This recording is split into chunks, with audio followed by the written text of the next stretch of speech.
축하며 그의 찬양 소리를 들리게 할지어다. 그는 우리 영혼을 살려두시고 우리의 실족함을 허락하지 아니하시는 주시로다.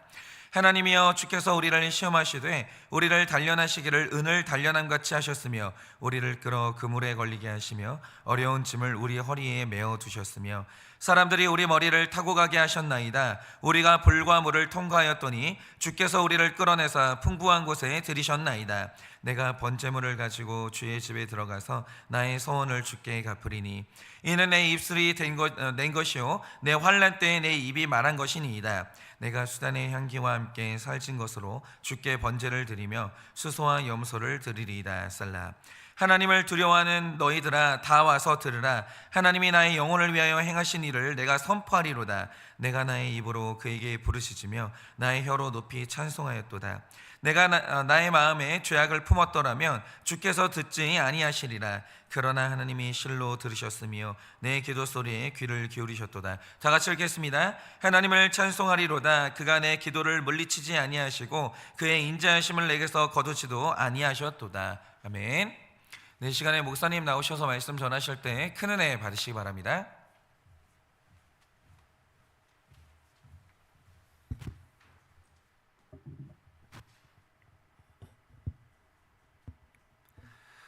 네, 우리가 삶을 살다 보면 해야 할 일들이 너무 많이 몰려와가지고 허둥지둥 될 때가 있죠. 보통 이럴 때는 일의 순서를 네 가지로 분류해가지고 그 순서대로 처리를 하면 이제 도움이 된다고 하는데요. 그러면 이 네 가지는 어떤 분류로 이렇게 나누게 될 수 있냐? 첫째로 급하게 처리해야 하는데 매우 중요하게까지 한 것. 둘째로 급하게 처리해야 하긴 한데 중요하지는 않은 것. 셋째로 시간적 여유가 있긴 한데 매우 중요한 것. 넷째로 시간적 여유가 있는데 중요하지도 않은 것. 이렇게 해야 할 일들을 네 가지로 분류하면서 순서대로 처리를 하면 훨씬 도움이 된다는 겁니다. 예를 들어서 중요한데 시간마저 급한 게 있다? 그러면 이것부터 가장 빨리 일을 처리해야 되는 거고요. 중요하지도 않은데 시간적 여유도 있는 거다? 그러면 이거를 가장 마지막에 일을 처리하는 거죠. 그런데 가끔가다 이제 사회 초년생이거나 어떤 일을 처음 하시는 분들을 보면 일의 순서를 이제 이와 반대로 하면서 중요하지도 않고 또 급하지도 않는 일들을 가장 먼저 그리고 가장 많은 시간을 투자하며 일을 진행하는 사람들이 있습니다.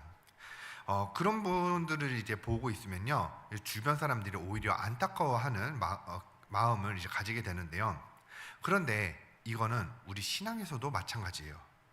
중요하지도 않고 급하지도 않은 것, 혹은 중요하게 여겨서도 안 되고 하지 말아야 하는 그런 것들에 모두 미련을 가지고 소망을 품는 경우들이 있는데요. 우리는 이런 것들을 죄라고 부릅니다. 예를 들어서 저 같은 경우는 이런 게 있었어요. 저희 가정이 몇 달 전부터 이제 경제적인 상황이 이제 조금 이제 어려워지고 있던 상황이었었는데요. 그러던 어느 날 제가 교통사고를 당하게 되었었고, 크리스찬으로서 양심상 불필요한 입원까지는 하지는 않으면서 통증이 완전히 없어질 때까지 이제 통원 치료를 했었습니다. 근데 그 기간이 이제 좀 상당 기간이 있었어요. 그리고 몇 주 전에서야 드디어 보험사와 이제 합의를 하게 되었는데요. 저는 입원 없이 통원 치료만 했었기 때문에 크게 기대를 안 했었는데, 그래도 한 달 생활비 정도의 그 금액을 합의금으로 받게 되었어요.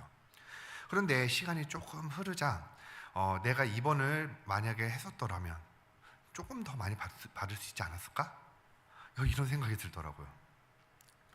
그러면 그렇게 좀 더 받아냈다고 하면 몇 달은 안정적으로 생활을 했었을 텐데, 만약이라도 다음에 또 이런 일이 생기게 된다고 하면 그때는 입원도 하고 더 비싼 치료도 받으면서 더 많은 합의금을 받아야 되지 않나? 이런 생각까지 미치게 되는 거예요. 그런데 여러분, 이게 참 무서운 게 뭐냐면요, 처음에는 만약에로 시작했는데 그 만약에가 자꾸 반복되다 보면 어느 순간부터는 내 마음에 그 길을 진짜로 준비하고 있게 되는 겁니다.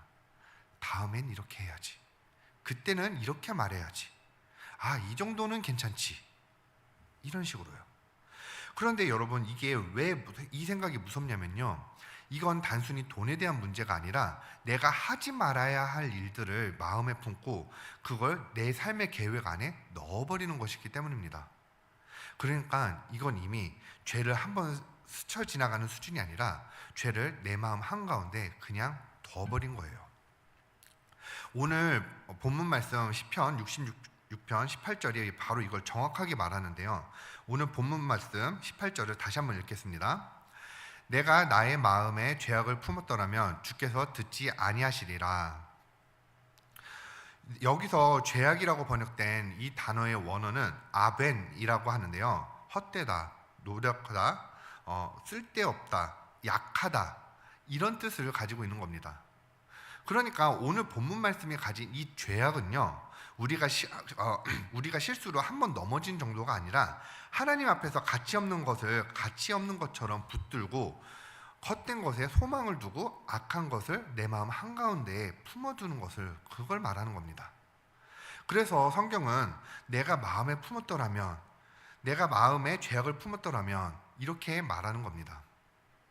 여기서 품다는 것의 말이요, 그 죄를 잠깐 스쳐 지나가는 생각으로 두는 게 아니고 내 마음 안에 자리를 내어두고 붙잡아두고 계속 바라보고 또 계속 계산하고 계속 계획하는 대로 살아가는 그 상태를 말하는 겁니다.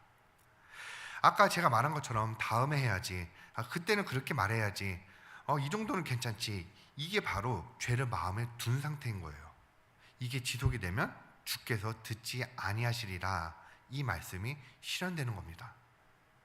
여러분, 이 말이 참 무섭습니다. 죄를 마음에 품고 있으면 기도가 하늘로 올라가는 것이 아니라 막히게 됩니다. 여러분, 왜 그럴까요? 기도는요, 하나님께 무언가를 우리가 원하는 것이 있어가지고 그걸 따내는 그런 주문 같은 것이 아니라 하나님과 교제하는 자리거든요. 그런데 죄를 붙잡고 있으면서 기도만 열심히 한다? 이건요, 하나님께 가까이 오는 척 하면서 동시에 하나님을 거스르는 것을 손에 쥐고 있는 것입니다. 겉으로는 하나님을 도와주세요 이렇게 말을 하는데 속으로는 이거는 못 놓겠어요, 이렇게 말하게 되는 것과 똑같은 상황인 거죠. 여러분, 그래서 신앙이요, 겉돌 때가 있는 겁니다. 기도는 하는데 평안이 없고, 예배는 드리는데 감격이 없고, 찬양은 부르는데 마음이 딱딱하고, 말씀을 들어도 자꾸만 마음이 다치는 것 같고. 왜 그럴까요? 하나님이 멀리 계셔서가 아니라 내 마음이 죄를 품고 있어서 하나님과의 관계가 막혀져 있는 겁니다. 여러분, 여기서 가장 중요한 건 죄가 있다면 기도하지 마라, 이걸 말하는 것이 아닙니다. 그럼 우리는 기도할 사람이 아무도 없어요. 오늘 말씀이 우리에게 말하는 것은 죄를 숨긴 채로 버티지 말아라, 죄를 품고 함위하지 마라, 그 죄를 내려놓고 회개로 돌아와라, 이 뜻인 겁니다. 여러분, 회개가 뭡니까? 죄를 죄라고 인정하는 것이고 죄를 붙잡았던 손을 이제는 내려놓는 것입니다. 그리고 하나님께 돌아오는 것이에요. 그게 회개입니다. 그런데 여러분, 우리가 회개를 왜 못하냐면요, 죄를 사랑해서가 아니라 사실은 그 죄가 오히려 나를 살릴 것만 같고, 그 죄가 나를 지켜줄 것만 같고, 그 죄가 나를 유익하게 해줄 것만 같아서 그래서 못 내려놓는 거예요. 그러니까 이건요, 결국 하나님보다 죄를 더 믿는 상태가 되어버리는 거죠. 여러분, 그래서 죄는요, 항상 우리의 우선순위를 바꿔버립니다. 아까 제가 일의 우선순위를 4가지로 나눴었죠. 죄는 뭘 하냐면요, 정말 급하고 중요한 것을 뒤로 밀어내고 중요하지도 않고 하면 안 되는 것을 맨 앞에 세워버립니다. 그거부터 챙겨, 그거부터 잡아, 그 죄부터 놓치면 안 돼, 이런 식으로 사단의 속삭임이 계속된다는 거죠. 그런데 여러분, 이게 진짜 큰일이에요. 왜냐하면 죄를 마음에 품고 있으면 기도의 문이 막히고, 기도가 막히면 하나님의 은혜를 누리는 길이 막혀버립니다. 그리고 은혜를 못 누리면 우리 마음은 결국 더 불안해지고, 그래서 또 죄를 붙들고 악순환이 반복이 되는 겁니다.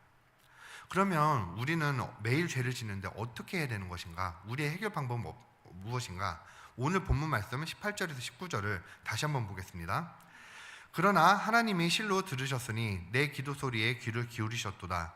그가 내 기도를 물리치지 아니하시고 그가 인자를 내게서 거둬두지도 아니하셨도다. 여러분, 바로 이건데요. 죄를 품고 버티다 보면 하나님과의 관계가 막히지만 죄를 내려놓고 회개로 돌아오면 하나님은 우리의 기도를 듣고 받아주시면서 기도를 물리치지 않으신다는 겁니다. 여러분, 이게 가능한 이유가 뭡니까? 우리가 깨끗해져서가 아니죠. 우리는 스스로 깨끗해질 수가 없는 사람들이에요. 그래서 하나님이 길을 하나 여셨는데 그 길이 바로 예수 그리스도인 겁니다. 죄인이 하나님께 나아가는 길은 원래 피의 길이었어요. 그런데 예수님이 십자가에서 단번에 그 길을 여셨습니다.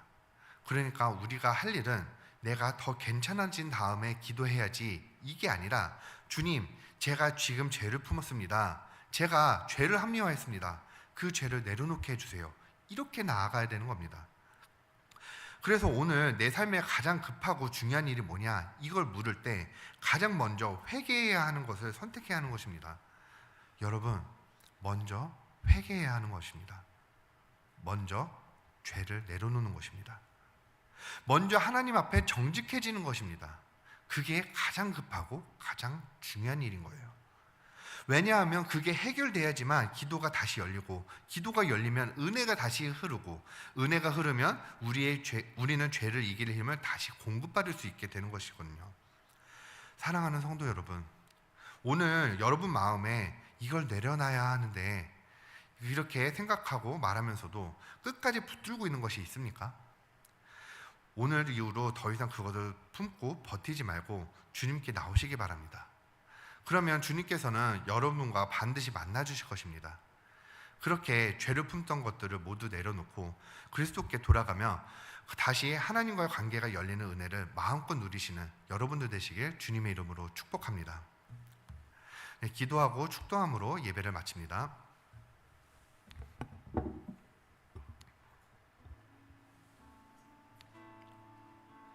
하나님, 내 인생에서 가장 중요하게 여기고 소중하게 여겨야 하는 것들이 있습니다. 그런데 우리는 하늘의 소망을 품으며 영원한 것에 가치를 두며 이 하늘 소망을 가장 중요한 가치관으로 두는 것이 아니라 아직도 이 땅에서 누리고 싶은 욕심들, 돈, 명예, 성공, 이와 같은 것들로 가득 차 있습니다. 아직도 죄인 줄 알면서도 포기하지 못하고 끈질기게 붙들고 있는 것들이 있습니다. 주님, 오늘 말씀을 통해 다시 다지려고 합니다. 주여, 이렇게 욕심에 빠져서 허덕이고 있는 이 죄인을 용서하여 주시옵시고, 이제는 말씀만을 따라 말씀하시면 잘 순종하며 나아가는 저희들이 될 수 있도록 도와주시옵소서. 지금은 우리 주 예수 그리스도의 은혜와 하나님 아버지의 그 크신 사랑과 성령님의 위로하시고 교통하여 주시는 그 역사하심이 사랑하는 모든 성도들의 머리 위에 지금으로부터 영원 무궁토록 함께 있을지어다. 아멘.